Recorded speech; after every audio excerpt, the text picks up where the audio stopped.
ഗള്ളിയങ്കാട്ട് നീലിയെ പൂജിക്കുന്ന ക്ഷേത്രത്തെക്കുറിച്ച് അറിയാമോ?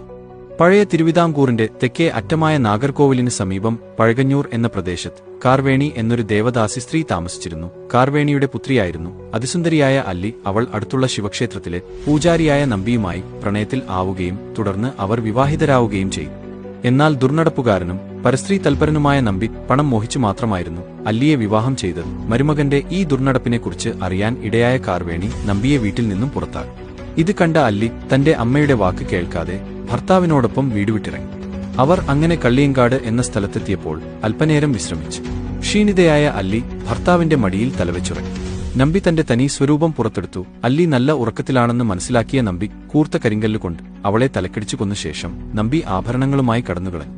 തുടർന്ന് പ്രതികാരദാഹിയായ അല്ലിയുടെ ആത്മാവ് നീലിയായി പുനർജനിക്കുകയും താൻ കൊല ചെയ്യപ്പെട്ട കള്ളിയങ്കാട്ടിൽ വാസം ഉറപ്പിക്കുകയും ചെയ്തു. കാലങ്ങൾക്ക് ശേഷം തിരുവനന്തപുരത്ത് നിന്ന് പത്മനാഭപുരത്തേക്ക് പോകുന്നത് ഒരു കാട്ടിലൂടെ ആയിരുന്നു. ഒരിക്കൽ അവിടെ ഒരു യക്ഷി സുന്ദരിയായ സ്ത്രീയുടെ രൂപത്തിൽ അതിലെ യാത്ര ചെയ്യുന്നവരെ സമീപിച്ച് രക്തം കുടിച്ചു കൊന്നു കളയുമായിരുന്നു. യക്ഷിയുടെ ശല്യത്താൽ വലഞ്ഞ നാട്ടുകാർ പല മന്ത്രവാദികളെ കൊണ്ടുവന്നെങ്കിലും അതൊന്നും ഫലം കണ്ടില്ല. ഒടുവിൽ കടമറ്റത്ത് ചെന്ന് കത്തനാരോട് സഹായം തേടി. അങ്ങനെ കത്തനാർ വനത്തിലെത്തി. പതിവ് വേഷത്തിൽ യക്ഷി അദ്ദേഹത്തിന്റെ അടുക്കലെത്തി. ഒരൽപ്പം ചുണ്ണാവ് തരാമോ എന്ന് ചോദിച്ചു. കത്തനാർ ഒരു ആണി അവളുടെ നെറ്റിയിൽ തറയ്ക്കുകയും ചെയ്തു. കത്തനാർ അവിടെ നിന്ന് യാത്ര തിരിച്ചപ്പോൾ ഒരു ദാസിയെപ്പോലെ യക്ഷിയും പിന്നാലെ നടന്നു. അങ്ങനെ അവർ കായംകുളത്തുള്ള അദ്ദേഹത്തിന്റെ ബന്ധുവീട്ടിലെത്തി. അവിടെ ഒരു വൃദ്ധ തനിച്ചായിരുന്നു താമസം. വൃദ്ധയുടെ ആവശ്യപ്രകാരം ഒരു സഹായിയായി അവളെ അവിടെ നിൽക്കാൻ അദ്ദേഹം അനുവദിച്ചു. ക്ഷീണിതയായ അവളുടെ തലമുടി ചീകുന്നതിനിടയിൽ കത്തനാർ തറച്ച ആണി വൃദ്ധ കാണുകയും അവർ അത് വലിച്ചൂരുകയും ചെയ്തു.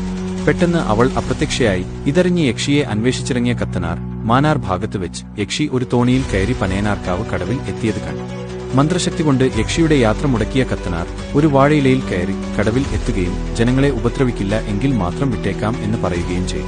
യക്ഷി അത് സമ്മതിച്ച് അവിടെ താമസമായി. ഇന്നും പരുമല പനയനാർക്കാവ് ക്ഷേത്രത്തിൽ ദൈവസങ്കല്പമായി ഈ യക്ഷിയെ കുടിയിരുത്തിയിരിക്കുന്നു.